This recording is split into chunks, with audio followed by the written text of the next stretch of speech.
Hello everyone. तो unit number 4 water treatment उसका introduction lecture हमने देखा था। अब इस सेशन में हमें डिटेल में वाटर ट्रीटमेंट के बारे में पढ़ना होगा। और मैं लास्ट लेक्चर में आपको बता चुका था कि सिविल इंजीनियरिंग में आपको बहुत सारे एस्पेक्ट में वाटर की क्वालिटी बहुत ज़्यादा मैटर करेगी। उसी वजह से इस चैप्टर को आपके सिलेबस में इंक्लूड किया गया है। ठीक है। तो लास्ट टाइम हमने hard water and soft water के बारे में डिस्कशन किया था। अब उसी के ऊपर हम हमारा डिस्कशन जो है वो आगे बढ़ाएंगे। ठीक है। सबसे फर्स्ट अगर हम बात करते हैं कि हार्डनेस को कैसे हम दिखा सकते हैं, तो हार्डनेस को दिखाने के लिए हमें अलग अलग टर्म्स का यूज करना है। जिसमें सबसे फर्स्ट अगर हम बात करें तो अगर हार्डनेस को दिखाना है तो उसमें हम फर्स्ट लेंगे डिग्री क्लार्क। ठीक है। अब इसका मतलब हमें बस शॉर्ट में याद रखना है, 1 degree Clark is equals to, इसका मतलब क्या होता है ये हमें बस याद रखना है कि 1 part by weight of calcium carbonate divide bye 70,000 parts bye weight of water. Water को लिखते हैं H2O। सो इसका मतलब होता है 1 डिग्री क्लार्क। मतलब हमारे पास हमारा जो भी सैंपल होगा, ठीक है, उस सैंपल में 70,000 H2O के सामने कितने कैल्शियम कार्बोनेट है। ठीक है। और कैल्शियम कार्बोनेट एक हमारा सॉल्ट होगा, उसको सॉल्ट के तौर पे हम कंसिडर करेंगे। ठीक है। उसको जब भी हम वाटर में डालेंगे उसमें से Ca+2 एंड CO3 2- बन जाएगा।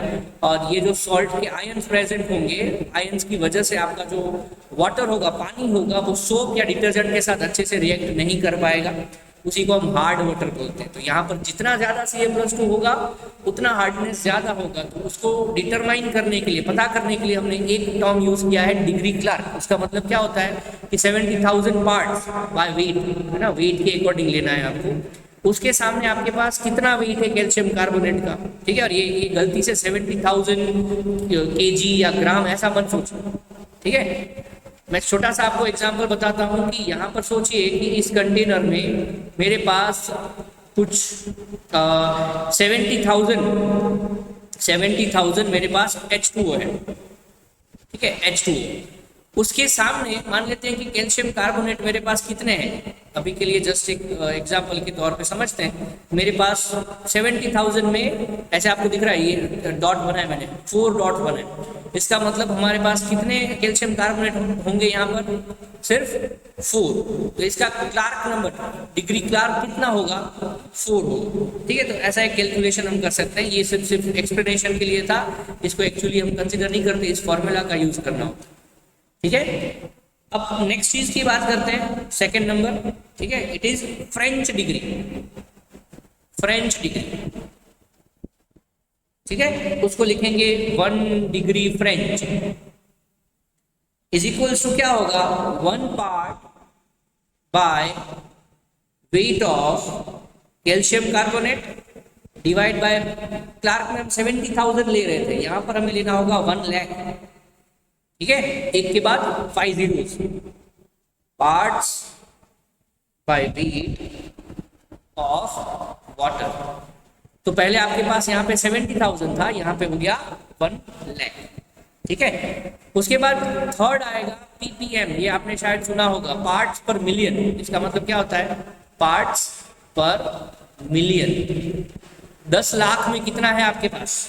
ठीक है। तो 1 ppm का मतलब क्या होता है, 1 part by weight of calcium carbonate divide bye, million का मतलब क्या होता है, 10 लाख।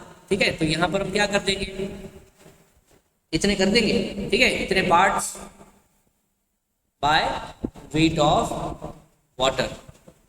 बस ये आपको याद रखना है। आपको अगर एग्जाम में पूछा जाता है तो आपको इसी से डेफिनेशन अपने वर्ड्स में बना के लिखनी है, दैट्स ऑल।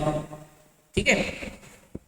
उसके बाद अगर हार्डनेस को हमें चेक करना है तो चेक करने के लिए हमारे पास बहुत सारी मेथड्स हैं। इसमें से चेक करने के लिए हमारे पास एक्सपेरिमेंटल मेथड्स बहुत हैं। ठीक है, एक्सपेरिमेंटल मेथड बहुत है हमारे पास, और इन एक्सपेरिमेंटल मेथड्स का यूज करके ये लेबोरेटरी में करना होता है, हमें थियोरी में नहीं पढ़ना है। उसकी एक मेथड होती है EDTA, ठीक है, जिसका हमें लेबोरेटरी में यूज होता है। अभी हमें याद नहीं रखने की जरूरत, बस आपको इस मेथड का एप्लीकेशन इन फ्यूचर कभी भी आ सकता है, ठीक है। तो हार्डनेस को पता करने के लिए ये एक मेथड आपको दिया होगा, ठीक है। तो हर बार आपको ऐसी मेथड के नाम शॉर्ट में ही दिए जाते हैं। तो EDTA का मतलब क्या होता है? इसका मतलब होता है ethylene diamine tetra acetic acid. ये थोड़ा केमिस्ट्री के लिए IUPAC नेम होता है। IUPAC सारे रूल्स बनाता है कैसे नाम बनाया जाए। तो यहाँ से एक नाम दिया है जो आपको 1 मार्क क्वेश्चन में, शॉर्ट क्वेश्चन में पूछा जा सकता है, आपको याद रखना है, ठीक है। अब अगर कहीं पर आपको टोटल हार्डनेस मेजर करने के लिए कोई क्वेश्चन पूछा जाता है, ठीक है, तो उसके लिए एक फॉर्मूला हम यूज करेंगे,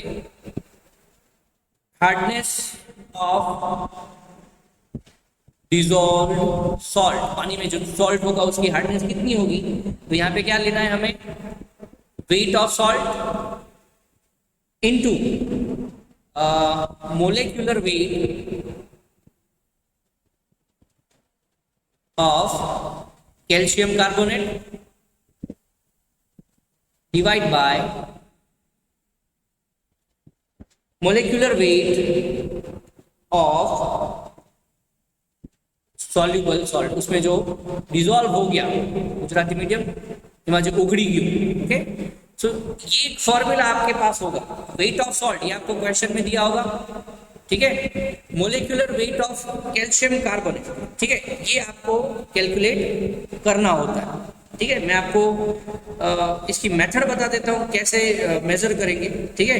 तो CaCO3 उसका आपको क्या निकालना होगा, मोलेक्युलर मास। अगर आपके यहाँ पे CaCO3 के बदले मान लेते हैं कि अगर CaCl2 हो गया, वो भी दे सकते हैं, ठीक है। उसके जगह पे MgSO4 भी दिया जा सकता है। आपको जो भी सॉल्ट दिया हो उसकी प्रेजेंस में आपको चेक करना है। तो करेंगे कैसे, देखो मेथड बता देता हूँ। H2O के केस में क्या करते थे, मोलेक्युलर वेट कैसे निकालते थे?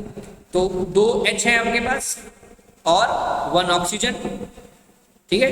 H का कितना होता है मोलेक्युलर मास, 1 होता है। ऑक्सीजन का कितना होता है, 16 होता है, ठीक है। तो 16 × 1 16 प्लस 2 कितना हो जाएगा, 18। तो इस केस में आपको आंसर कितना मिलेगा, 18। वैसे ही आपको हर एक के लिए, कैल्शियम कार्बोनेट के लिए, MgSO4 के लिए, CaCl2 के लिए, सब के लिए मेजर करना होगा। फिर फॉर्मूला में वैल्यू पुट करनी है और उससे आपको आंसर मिल जाएगा, ठीक है।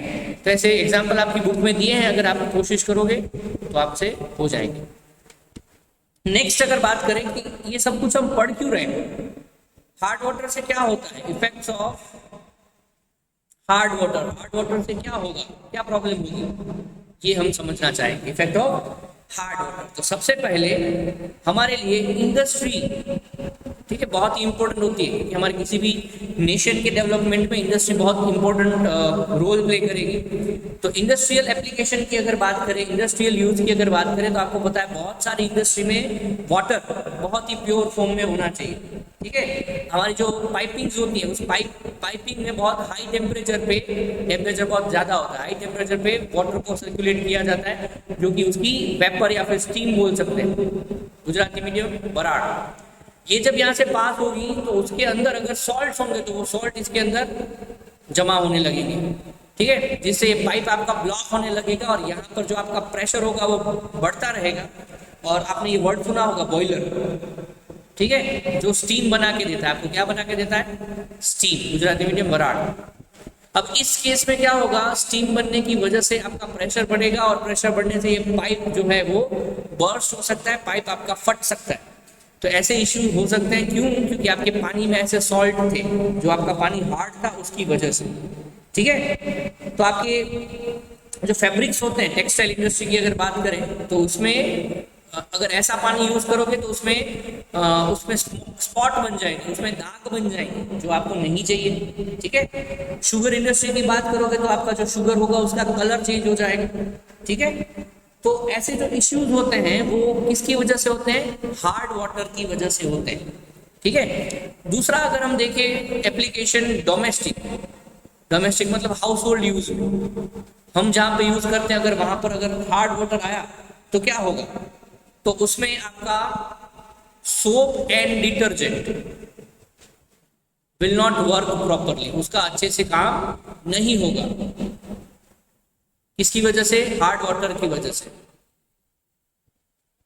ठीक है, तो आपके घर पे जो वॉशिंग आप करते हो, कपड़े धोते हो या फिर बर्तन क्लीन करते हो, तो उन सभी में आपको अगर हार्ड वाटर दिया जाए तो वो आपका क्लीनिंग अच्छे से नहीं कर पाएंगे।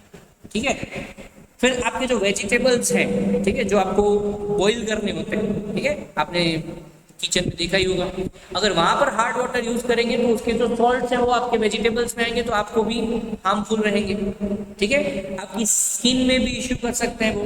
ठीक है, जो आपका कुकिंग वेयर होता है, ठीक है, कुकवेयर मतलब आपके घर पे कुकर देखा होगा आपने, इन सब में कुछ कुछ स्पॉट्स रहने लगेंगे, आपके स्किन में इश्यू हो सकता है।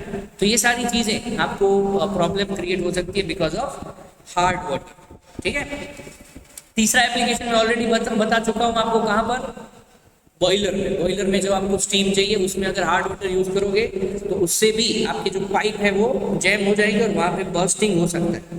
ठीक है, तो ये कुछ चीजें हैं जो आपको समझनी है कि हार्ड वाटर की वजह से क्या क्या चीजें आपको फेस करनी पड़ सकती। ठीक है, नेक्स्ट अगर हम बात करें तो next thing is scale and sludge formation. अब शॉर्ट में अगर मैं बताऊं आपको, ठीक है, तो स्केल का मतलब क्या होता है? जो आपके पाइप के अंदर जो बीच बीच में जमा हो जाता है, आप अगर अच्छे पानी से क्लीन नहीं करोगे तो इसके जो सॉल्ट्स होते हैं वो यहाँ पे जमा हो जाते हैं, जिसको हम क्या बोलते हैं? स्केल बोलेंगे। ठीक है, और स्लज का मतलब क्या बोलेंगे? काइंड ऑफ हम जो बोलते हैं ना कीचड़, it is called kind of slurry, है ना, वो एक थिक लिक्विड बन जाता है जो कि आपके पाइप के बीच में कहीं पर भी रहेगा, आपकी मशीनरी में रहेगा। ठीक है, तो the precipitated matter forms a hard adhering coating, तो आपकी पाइप के ऊपर ये जमा हो जाएगा, जो पानी के फ्लो से या किसी और चीज से निकलेगा नहीं, ये परमानेंट यहाँ रह जाएगा। ठीक है, तो इसको हम क्या बोलेंगे? स्केल फॉर्मेशन बोलेंगे। ठीक है, जिससे आपके इस पाइप की जो थिकनेस थी या ऐसे बोलेंगे जिसका जो डायामीटर था वो क्या होने लगेगा? छोटा होने लगेगा, जिससे आपका प्रेशर बढ़ेगा और ये पाइप जो है वो कभी भी बर्स्ट हो सकता है, वो फट सकता है। ठीक है, तो ये स्केल या फिर स्लज फॉर्मेशन किसकी वजह से होता है? तो उसका फर्स्ट रीजन केमिकल डीकंपोजिशन की वजह से, इसकी वजह से हो सकता है। जैसे CaHCO3 ट्वाइस, अगर इसका डिकम्पोजिशन होगा तो कैल्शियम कार्बोनेट बनेगा, पानी बनेगा और CO2 बनेगा। तो ये जो होगा वो आपके पाइप के अंदर रह जाएगा। ठीक है, या फिर ऐसे दूसरा एग्जांपल लेते हैं, MgHCO3 ट्वाइस। ठीक है, मैग्नीशियम हाइड्रोजन कार्बोनेट, इसको क्या बोलते हैं? Calcium hydrogen carbonate. यहाँ से क्या बनेगा आप देख ही सकते हो, MgCO3 बनेगा, H2O बनेगा एंड CO2 बनेगा। तो यहाँ पर ये MgCO3 जो होगा वो आपके पाइप में या किसी मशीनरी में रहेगा परमानेंटली, जिससे आपके उस मशीनरी में प्रॉब्लम हो सकती है। दूसरा रीजन क्या हो सकता है?